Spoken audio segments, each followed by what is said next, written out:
Light TV, advancing kingdom lifestyle.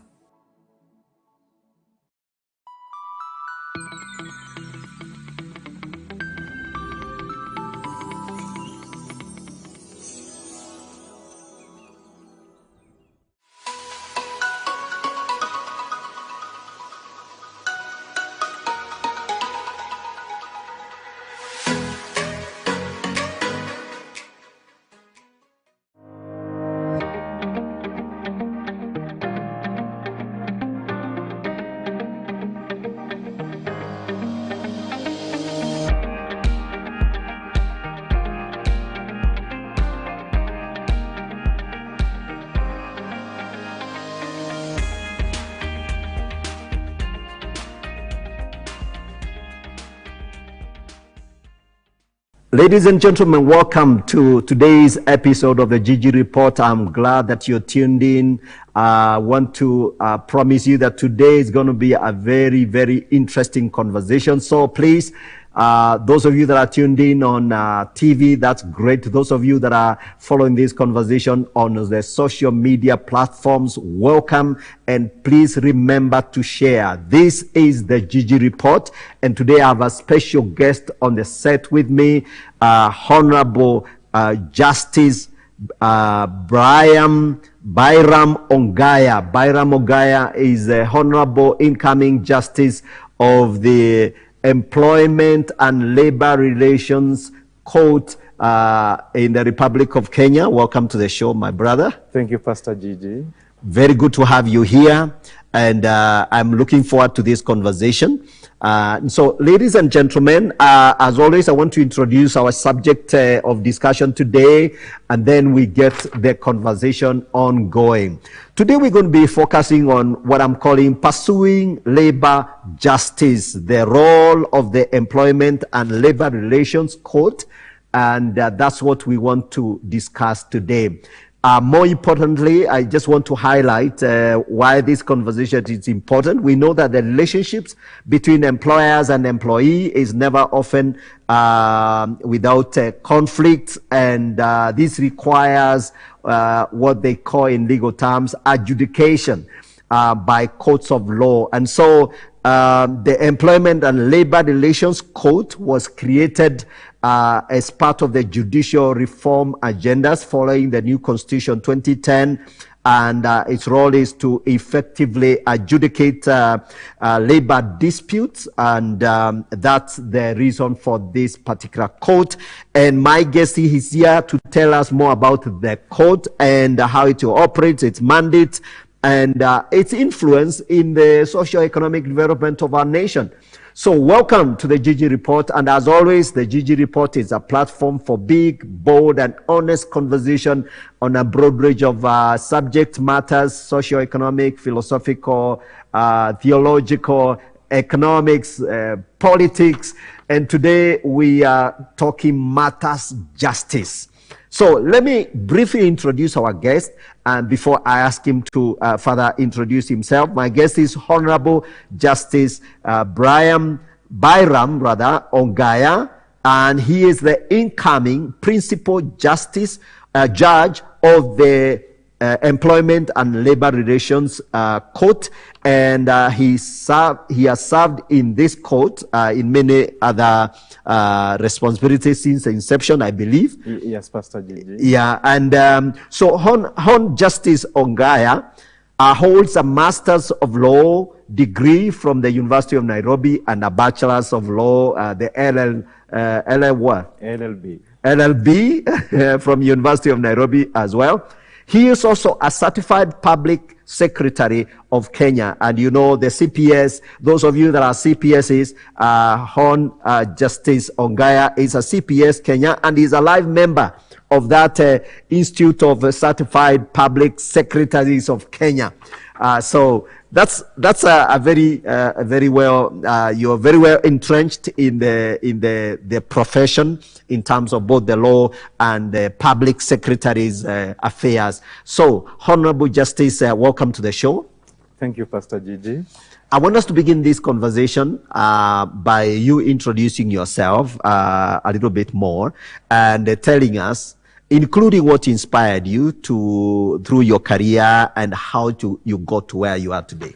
The sense of justice for human dignity is a critical aspect of our existence. And so my motivation has been to pursue human dignity. And human dignity within the framework of laws is best manifested in how much we treat each other with due respect as human beings. And this is given to us by God. Because we are not like trees or any other thing. Absolutely. There's something special about the beingness of a human being. And so the pursuit of law is a recognition that human beings engage in transactions, and these transactions may lead to disputes, and these transactions demand that human beings treat each other in a particular way, and in event that one human being is unfair to the other, then there should be a framework of resolving these differences. Yeah, and I think human beings are proved to be the lot that sometimes they conflict. Well, we must accept that conflict is second nature to human relations. So whether we're talking about employment relations or something like that. Sorry for interrupting you. Perhaps you go back to and tell us, so for example, when you are growing up, did you know that you were going to be a lawyer, and did you anticipate that one day you become a judge or something? I really knew I was going to get into some nice profession. You remember that song? So many vijana, na baada ya kusoma, utapata kazi nzuri sana. Okay. So I always knew education was really true power to success. Okay. And so I focused on serious academic engagement. All right. That I was going to be a lawyer is not something that I would say I really thought about. I just wanted to be a good student. Okay. And what came out of this would be something that I did not know so well and touch concretely. But I would say my mother really wanted me to be a doctor. Okay. And when I was applying to join the university, my careers master suggested that I should not apply for medicine because two of my classmates had already applied for medicine. Okay. And I gladly agreed to apply for law. Okay. They're actually doctors, Dr. Kaisha and Dr. Duro. Okay. And so I was called to the University of Nairobi to study law, a subject I began to enjoy right from the first lesson. Oh, amazing, Yes. amazing. Yes. And you let your other two classmates go and study medicine. Yes. Which is amazing because it was a very good balance. Yes. So the career teacher was very happy that he persuaded you to pursue law. Yes. And the other two guys were happy that you're not giving them competition in medical school. True. But then it happens that when you landed in the law class, you just found your place. Yes, and it was very enjoyable. Okay. Yes. Very nice. So, of course, maybe perhaps did you start a law firm? Did you practice? We know that, most people when they graduate, then they become lawyers. You get admitted into the bar, and then after that you start practicing aggressively. Yes, you are quite right. The usual path is you graduate, you join the School of Law, and you do what we call internship, properly called pupillage. So you are a pupil and you have a master. And my master was an advocate of the High Court of Kenya, of great standing, Mr. Steve Musalia Mwenesi. Okay. And so I worked with Steve Musalia Mwenesi, and I did great litigation cases in the area of judicial review, in the area of civil litigation, the group ranches and land rights involving the Maasai community. And we did a lot of cases related to formation of neighborhood associations. You remember like Karen Langata Association, Karengata. We also were involved in formation of Nairobi Central District Association. All right. And later on, the Kenya Alliance of Residents Association. All these were resident initiatives to protect critical interests of a clean environment, for example, in the neighborhoods. Yes. Absence of nuisance. And generally to have homely environments that are clean to the community. Right. And because we did not have strong consumer organizations, they also doubled up to pursue consumer rights. Later on, I became the first in-house counsel for the Public Service Commission, where we did a lot of work in terms of legislative drafting and initiating policies for public service, encompassing the police services, the prison services, the civil service, the local authorities then, and ensuring that the civil servants of Kenya are taken care of in terms of discharge of human resource management functions. I broke from that service briefly, and I was appointed to serve the Independent Interim Boundaries Review Commission. It was one of the Agenda 4 commissions, and it was flowing from the Kregler report after the events of the 2007 elections. Yes. And so I played a critical role together with the commissioners and my professional colleagues to redraw the political map of Kenya, establishing the 290 constituencies. Wow. And it was an assignment that was very challenging, but very useful. And I'm happy about where we are as a country. Absolutely. Yes. I mean, that's an immense contribution. Actually, some of the people watching, church people and the Christian community in general, and other people that are watching this program, I want you to know I have Justice Ongaya on the set today, and he has done an amazing contribution to this nation. So we want to hear more of your story. And so after being part of the it was interim. Yes, the IIBRC, popularly known as the Ligale Commission. Oh, okay, the Ligale one Commission. Which redrew the political map, the constituencies, and wards as we know them today. Okay. Yes. So shortly thereafter, it was in the transition. Yes. And the people of Kenya promulgated the Constitution of Kenya 2010. Yes.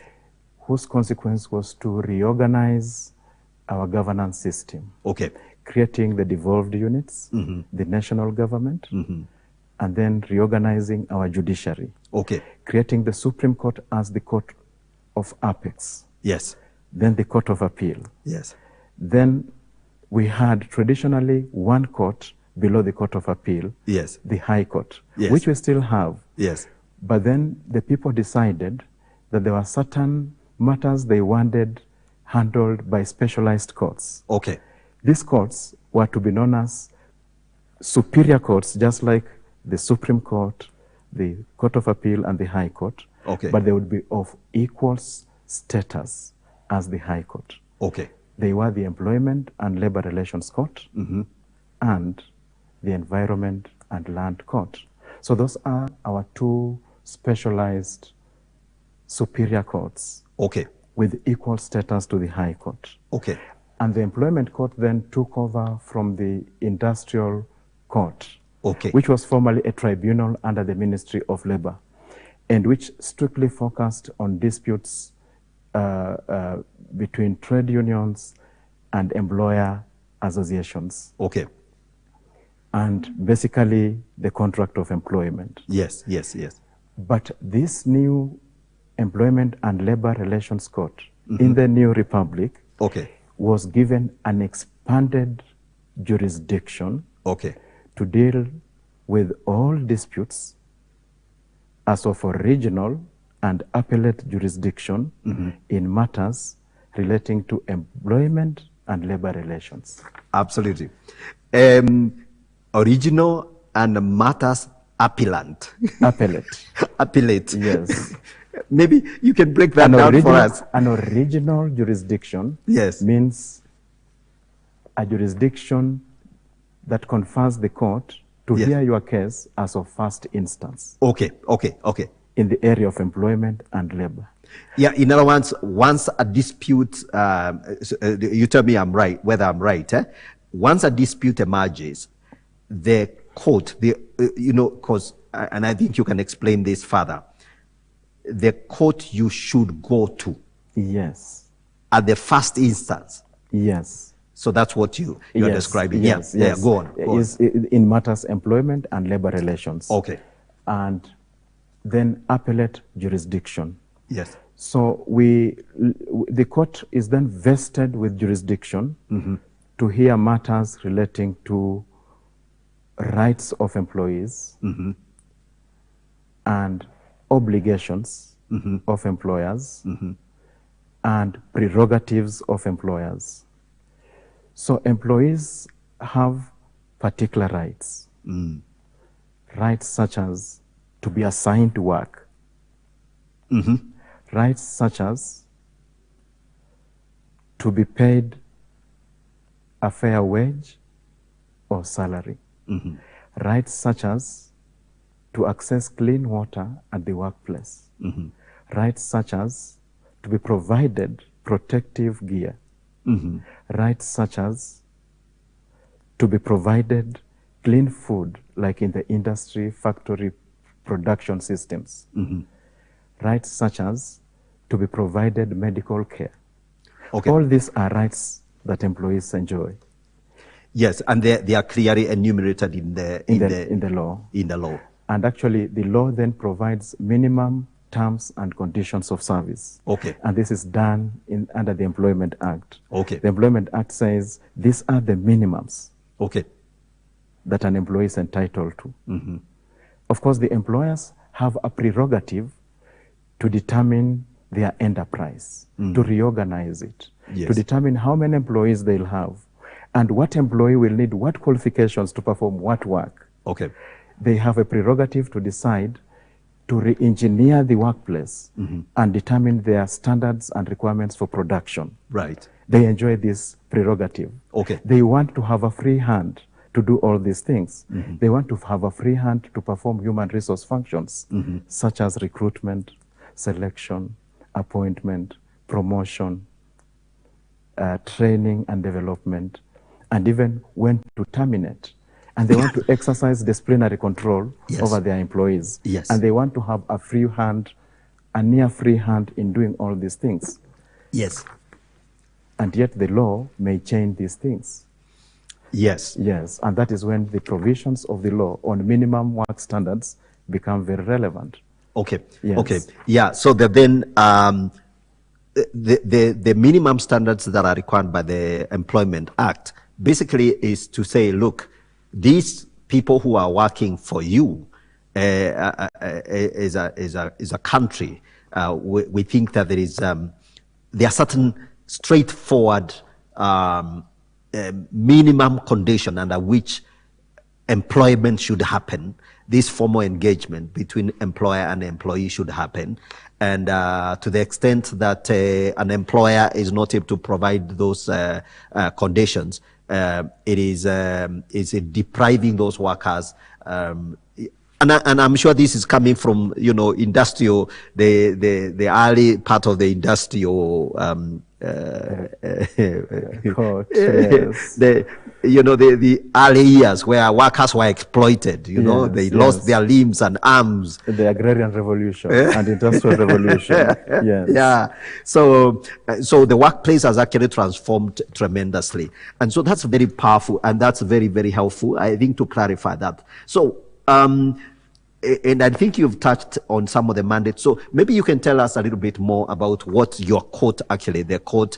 And I think we need to remind ladies and gentlemen that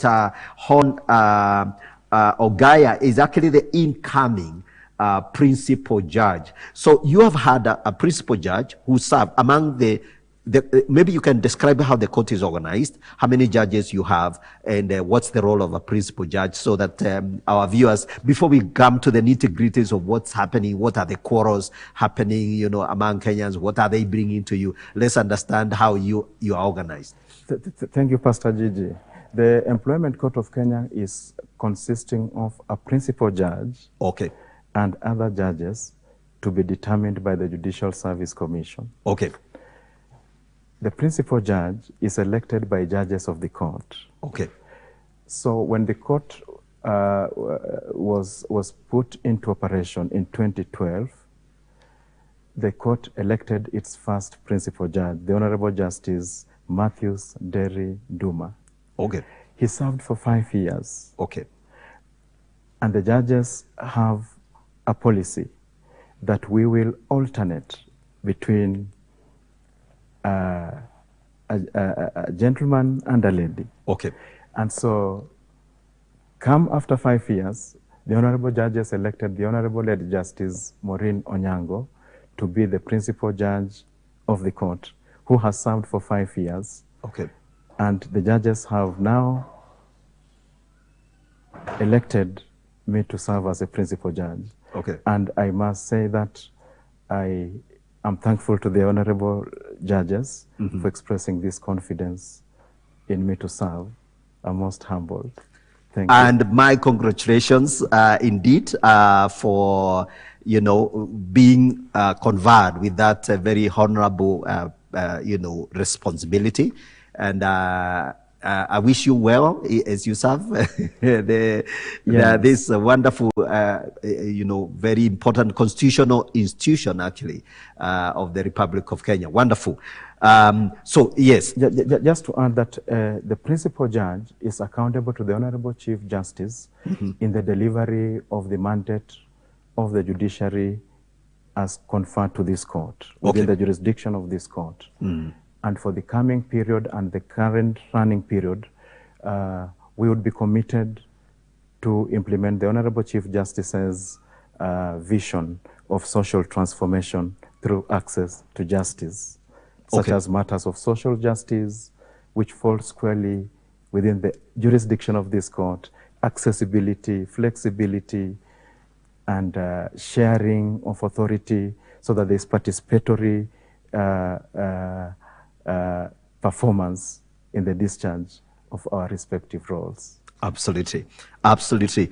And then, so you will be expected to be accountable to the Chief Justice in respect to this particular court, because there's a very important court.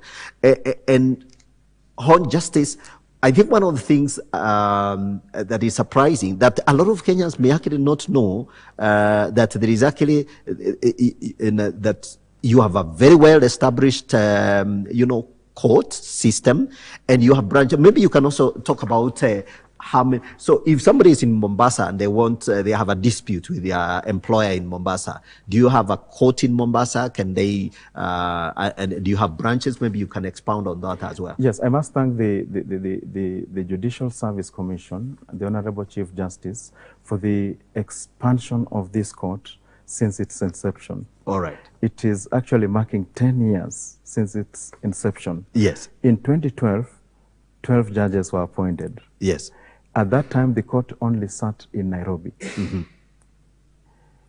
But soon thereafter, the expansion started. Okay.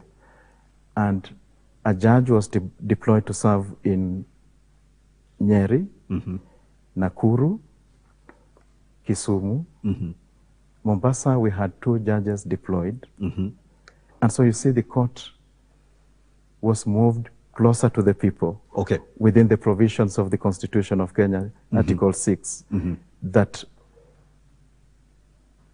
governmental services, judicial services are taken close to the people. Absolutely. And so the court has been expanded. And recently, just last year, 9 more judges of the court were appointed. Okay. Today we have 12 judges of the court deployed in Nairobi, because Nairobi has the bulk of the workload. Okay, okay. 2 judges are deployed in Mombasa, 2 in Nakuru, 2 in Kisumu, one in Eldoret, one in Bungoma, one we've also got a judge in Nyeri, one judge in Nyeri. The judge in Eldoret makes a circuit hearing of cases in Kitale. Mm-hmm. We have a circuit hearing of cases in Machakos by judges in Nairobi. Mm-hmm. And we have the judge in Eldoret making a circuit hearing of cases in Kitale. So the court has been expanding. Okay. Okay. Yes. Yeah. So that means actually any employer-employee dispute that is ripe and of the set we were talking about the fact that you should not take a matter to a judge if a dispute to a judge if it is not ripe. Yes. You know, if the maturity of disputes. You have just shouted at Yes. each other in the office and there isn't really any serious dispute yet. Yeah. We are emphasizing that disputes mature before they come to court. Yes. Maybe I should mention what kind of disputes that can come to this court. Yes, please go ahead. Now, the court handles disputes of original instance in matters of employer-employee disputes, an individual employed by an employer in instances of a gross monthly salary of over 80,000. If it is below 80,000, then the dispute should go to the magistrate's court. Okay. Now, the judiciary has implemented the small claims courts. Okay. However, the small claims courts do not handle the small claims in the employment and labor disputes. Mm-hmm. However, we are emphasizing that such small claims should be handled through the alternative dispute resolution system, and this is statutory. It is provided in the law. Okay. So across the country, we have in every county a labor officer. Okay. And those small claims should go to the labor officers for conciliation and proper recommendations for decision. Okay. So that it is only where the parties are not agreeing within the conciliatory framework that they may move to the magistrate's court. Absolutely. Absolutely. I'm going to stop you there. Yes. Because I want us to take a short break, and then after that we'll come back to this conversation. I'm already enjoying this. I'm learning a lot. And ladies and gentlemen, as you follow this conversation, we are having a great conversation here. As always, we always dig to the details. So please don't go away. Stay tuned in. We are taking a short break. We'll come back to this conversation and continue to learn more about this particular court called the Employment and Labor Relations Court. And Justice Ongaya is here to help us understand how we navigate around some of these disputes. So don't go away. Just take your cup of coffee and let's get back to this conversation shortly.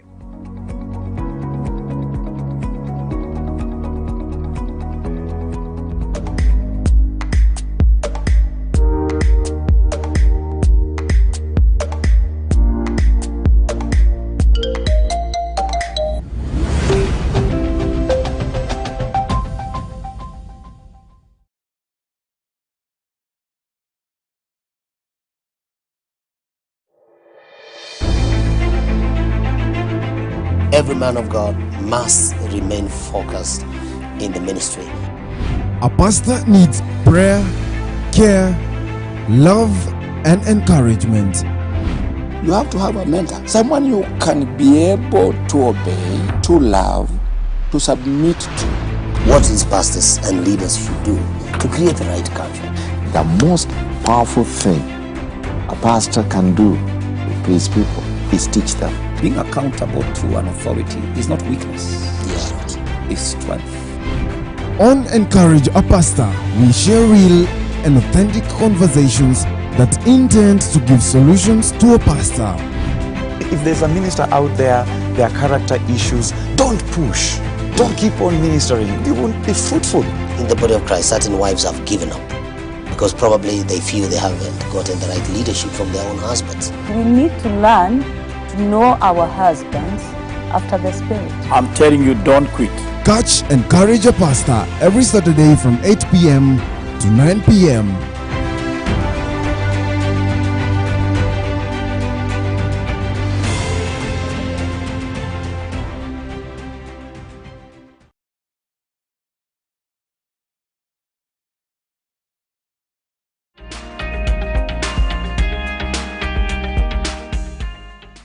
Welcome back.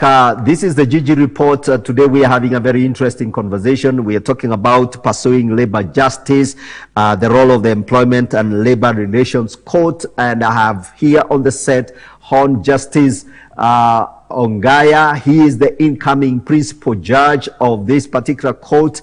And I tell you, it's very, very important for those of you that are employers, those of you that are employees, you have a chance to hear it from the judge himself, right? So before we went to the break, Hon Justice Ongaya, we were talking about some of the disputes that you handle, and so you are expounding on that. So I want us to return to it, but I would like also us to put it in context. We are currently witnessing a very serious dispute that is ongoing between Kenya Airways pilots.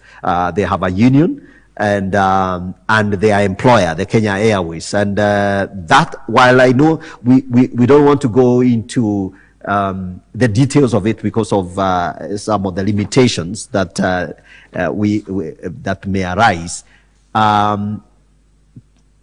speak to us about some of the matters that come to your court.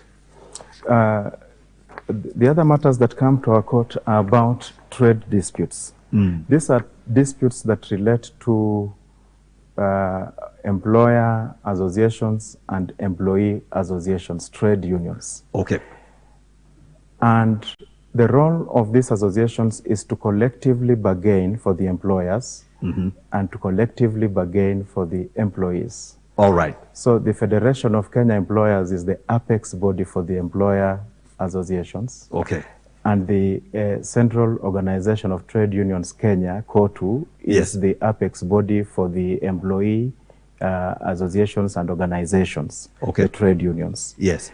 Now the purpose is for the employers and employees within defined industries, sectors, to come together with the solidarity of employees in that sector through their unions to negotiate terms and conditions of service. Okay. It happens that there are differences, for example, in the process of negotiation, like how much should be paid for salary. Okay. It happens that certain differences may occur, like in the negotiation process on the hours of work. These are terms and conditions of service. Yes. But even before then, there's a threshold for formation of the employer and employee associations. A union may seek to be recognized by an employer, and an employer may reject the recognition on account that, for example, the union is not the sector union, or that the union has not recruited at least a majority, a simple majority of the unionizable employees in the employer's establishment, which is a legal threshold. And all these processes are consensual. The parties negotiate freely. And there is a tripartite that in event of a difference in between the parties, then a dispute is reported to the Minister for Labor. A conciliator is appointed. And it is only when a conciliator does not get the parties agreeing that a matter can come to court. Okay. So we emphasize that parties negotiate in good faith, and parties must then seek to reach informed and fair compromise. Right. And the court should be the place to come as an ultimate place to resolve the dispute. Okay. It happens that parties do not agree and they have to come to court. All right. What I'll emphasize is that as far as possible, parties should sit down and agree, because employment is about agreement. Actually, and I think, Justice Ongaya, that's very important to for our viewers to know that employment, as you say, is negotiated. It is a negotiation. Whether somebody is just one individual signing up for a job that was advertised and all that, the same way, you're subjected to an interview, you ask questions, the employer wants to confirm that actually you are competent, sufficiently competent to perform the job. And then, of course, after that, the next thing is how much and all that. So you agree on salary, you agree on terms. And so you're saying whether that is an individual employee or the union itself, the group of employees that have formed a union within an establishment, the bottom line is negotiation. It must be negotiated. Yes, negotiations are very important. And in event of a strike, there are conditions that must be satisfied before a strike can be called by the union. Tell us more about that. It must be that the dispute is about terms and conditions of service. Okay. And secondly, it must be that the parties have exhausted their agreed dispute resolution mechanisms.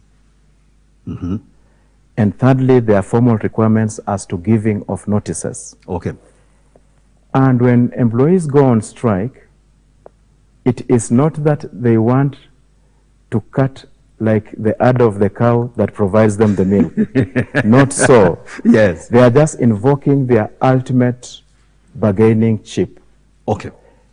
And the law has provided ample provisions on how to deal with unprotected strikes. Okay. First, the court is available.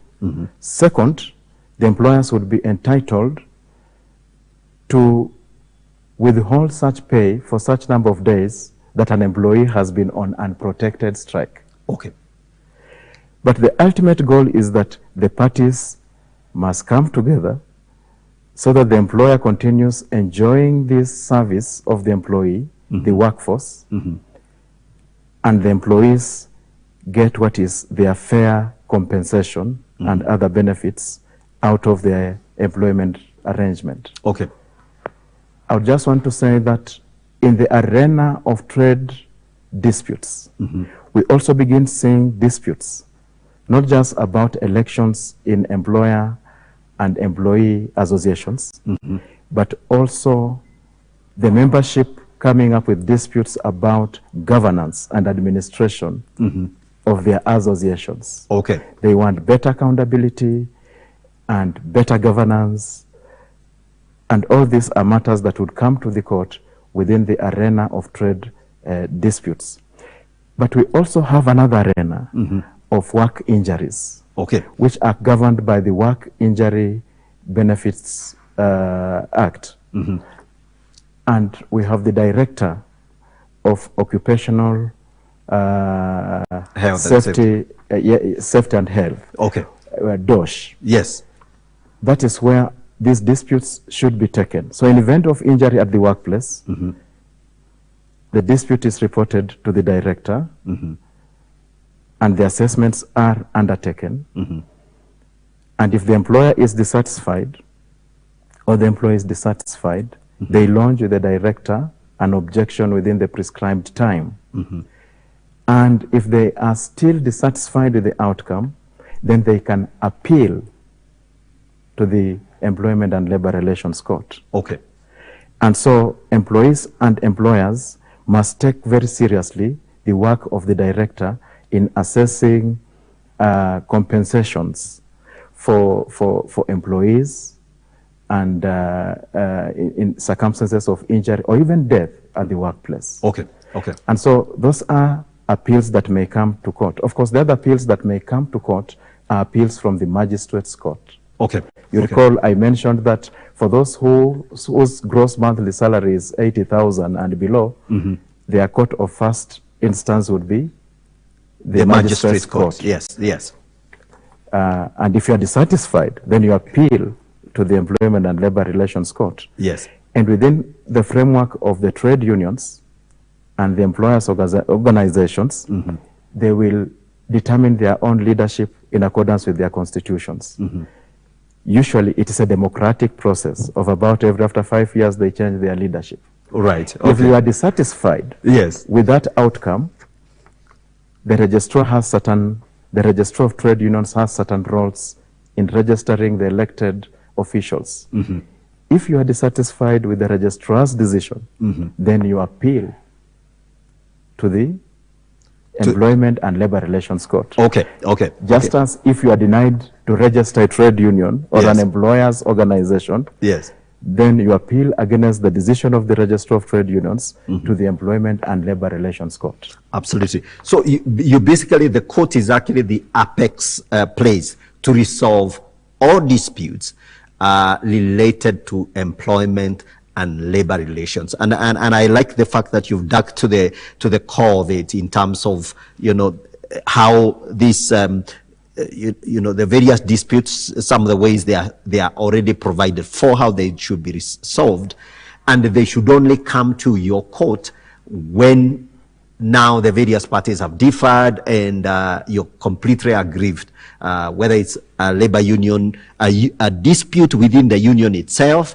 or even a dispute among the employers. Do employers also come to you, differing among themselves? Yes, employers may differ among themselves. Okay. Though this may come out even in an ordinary dispute filed by an employee. Okay. For example, an owner of work to be performed may choose not to be an employer mm-hmm. and outsource labor. Okay. So, for example, you may want to outsource cleaning services. Yes. Depending with the arrangements in that outsourcing contract, mm-hmm. it may happen that the outsourcing contract allocates certain functions to the owner of the work and others to the outsourced company. Mm-hmm.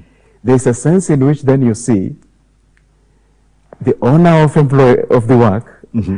and the outsourced company may have certain disputes. Okay. Employers may also, as employers have disputes in a transaction we may call like transfer of service. Okay. When you move around, you'll see, like at hotels, you see under new management. Okay. So what happens, when you come in the morning, the same business is just like it was yesterday. Yes. The managers may have gone, but all other staff have remained. Yes. In the transitional process, yes, it happens that there may be certain teething issues of rights of employees. Okay. For example, they may have served for 10 years. Will the incoming owner of the business take charge, for example, of their previous service of 10 years? Okay, okay, okay. And if this is not very well handled, then you see a way in which multiple situations of employment relationships can create employer-qua-employer disputes. That's correct. That's correct, because so you're saying, for example, if a multinational came in to the country and bought off a business which is already running, immediately there's the problem, and these are problems that sometimes some of the people watching are doing their masters in some of these advanced studies, so they need to hear this from you so that they can learn. So what happens is that you have these existing employees, because you can't sell human beings. You have sold the business, but not the workers. But then the new owner of the business now has to do something about. There has to be a transition, as the ownership has changed. So there has to be a transition, and so there is the issue of what happens to my 10 years of service. Precisely. With the new employer. Precisely. And the arrangements for transfer of businesses should therefore take into account the interests of the employees. Absolutely. Yes. Absolutely. I can see that. And so, I think that is matters well said and clear. So maybe perhaps you could tell us some of the highlights, some of the cases that not necessarily in details, but there have been a few cases of national interest, some of the ones that you've watched that perhaps you would say they went well. Some of them were maybe unnecessary disputes that maybe in future they shouldn't have been there. Yeah. I may just mention that looking at the nature of the cases that come to the court, the bulk of them are about whether the termination was fair. Okay. And depending with the reasons for termination and the circumstances, the law prescribes the procedures. Right. So like in a redundancy, the employer should serve certain notices, 30 days notices, either to the union, the individual employee, if there's no union, and the labor officer. Okay. Then there are certain criteria for selecting those for redundancy. If it is in event of misconduct or poor performance or ill health, the law also requires the employer to serve the employee a notice and then give them a hearing in a language that they understand and in presence of a representative like a co-worker. Okay. Observance of these procedures of fairness is very critical. Okay.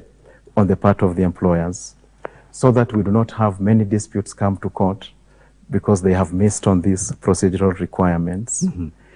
I may also mention that we are living in a very fluid workplace. So for example, during the COVID situation, we have had people working from home. That appears to give the employee more discretion in their approaches to work. So for example, if one has just a symptom that appears to be COVID, yes, then it's like at the workplace we agree you are automatically on a sick leave. Okay. And so this presents new methods of working and supervising employees. Okay. In others, the employers are remote. Okay. Like when we work virtually and online. So they are very new, emerging, and very fluid. And then there are science and technological innovations that have very impactful effect on the workplace.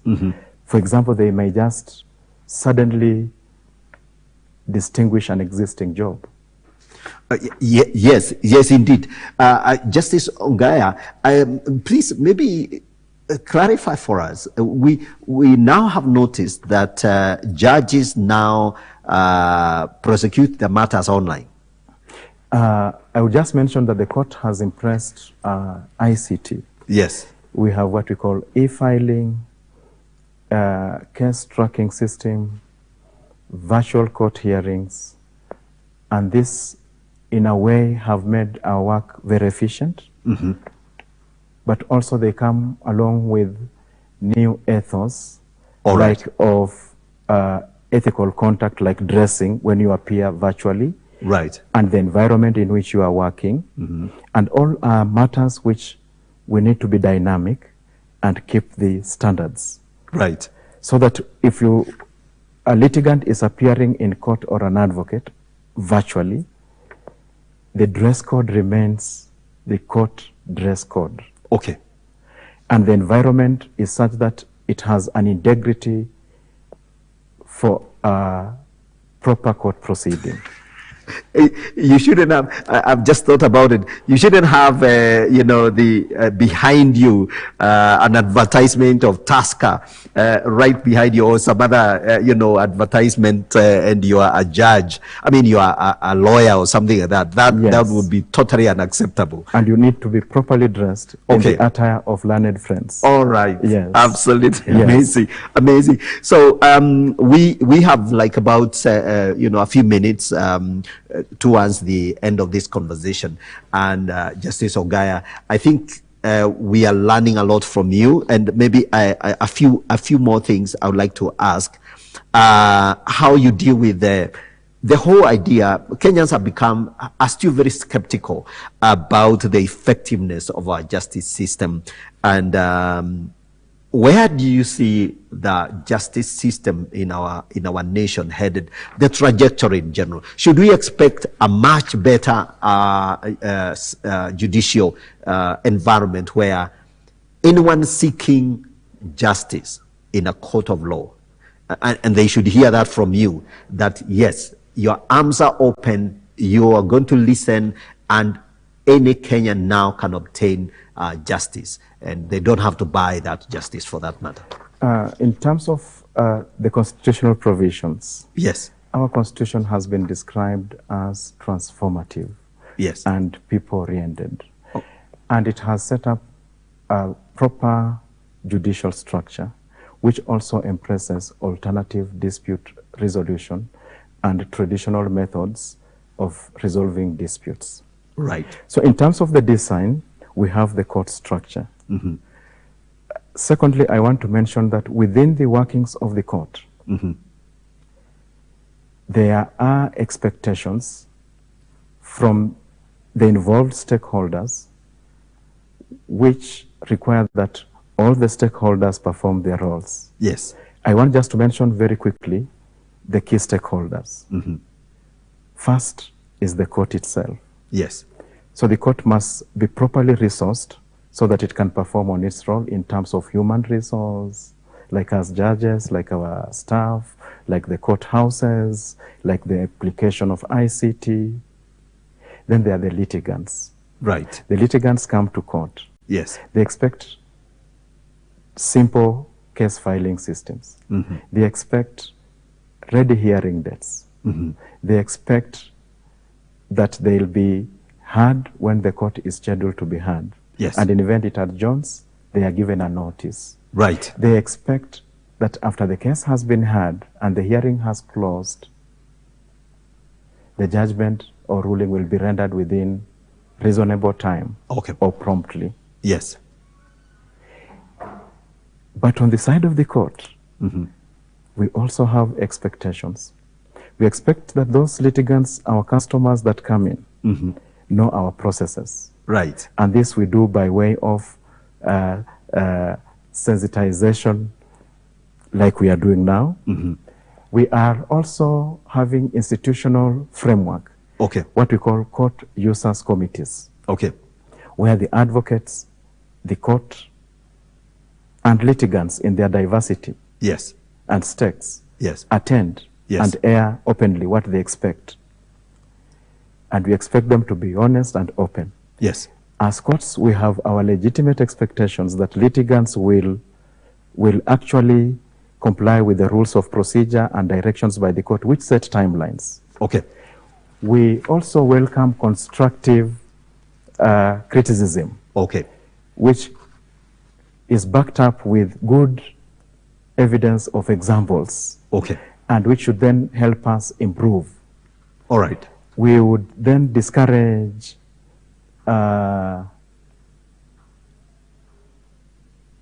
attack on the court just because the decision or outcome was unpleasant. And this is where I would emphasize that we have systems like of review. Yes. You come back to the judge. Yes. And ask for a variation. Right. Or you can go to the next level. You go to the Court of Appeal. Yes. I just also want to mention that as courts, we expect voluntary compliance with court orders, which is an important end result of the justice system in a civilized democratic society. Absolutely. And that is very important that we obey court orders so that those who come to court, and I've just mentioned, if there's any difficulty in the court order, you promptly come back to court and raise the issue, like that the court order should be varied one way or the other to be facilitative of compliance and implementation. Let me ask something. Is it very expensive for an ordinary person, maybe a high school teacher or just an ordinary employee, you know, of modest means, who actually really want to seek redress at your court? Is this something that is affordable or can only be afforded by a union? The filing fees in the employment and labor relations disputes is actually nominal. The Honorable Chief Justice has set out a schedule which sets out the filing fees. Okay. And even it does not graduate with the kind of reliefs you are seeking from the court. Okay. So it is a very homely place to come, very friendly, pocket friendly, and I do not think it has been a deterrence for the Kenyans to access the court in terms of court filing fees. Okay, okay. Yes. So it's something very much. And do you have any concern with, for example, lawyers? Do you think lawyers have are playing an enabling role overall, or have they cooperated? Are you happy with? You know, they are key stakeholders, obviously, and mediating between the actual offended parties and the court. Yes, the lawyers have been very useful in the way the courts are working. Mm-hmm. I must say that the working of the court to be efficient and effective, and as we call it, expeditious. Yes. So that the wheels of justice move at a good speed, mm-hmm. is largely dependent on the work of lawyers. Okay. And I already mentioned stakeholders should comply with the rules of the court. The rules say you'll file your case and serve the other party. The Yes. other party returns back their case and defense within this number of days. Right. And then when you come to court, the judge says, you must do this by this time. Mm-hmm. And then we fix a hearing date and we agree what we are going to do at the hearing date. Yes. If this is not done by litigants and their representatives, Yes. then the hearing will collapse. Okay. And so taking the timelines in the rules and the directions of the court then become a very critical thing. And you know, there's something which the court is reluctant to do, to punish the litigant because of the mistakes of the lawyer. Absolutely. So that is why courts may be adjourning cases very many times because the lawyer or the advocate may not have attended. But these are also, I would say, rare instances. I believe the lawyers have done a good job. We only need to improve because the space to improve is unlimited. You know what? We've run out of time, and I really like this conversation. So I would like you to look at that camera and just assure Kenyans that you're on the other end of you know, the panel, the wooden panel, and that you're very friendly, and that whenever they have any need to come to you, you are open. Yes, I just want to say that the courts are operating an open door policy. We have the court users committees, which all stakeholders are welcome to join within the framework of consultative and participatory running of the courts, so that all these expectations and shortfalls are discussed and amicable resolution is found. I believe that together as one, all the stakeholders in the justice system should be able to work together, and we realize our resolved national goal that justice shall indeed be our shield and defender. Thank you. Thank you very much, ladies and gentlemen. That has been our show today, and thank you so much for staying tuned. I've been your host, Godfrey Gichuki, and this is the Gigi Report. We'll see you another day, same time, same channel. Keep it elevate. God bless you, and have a great time, and we'll see you one more time. God bless you. Bye-bye for now.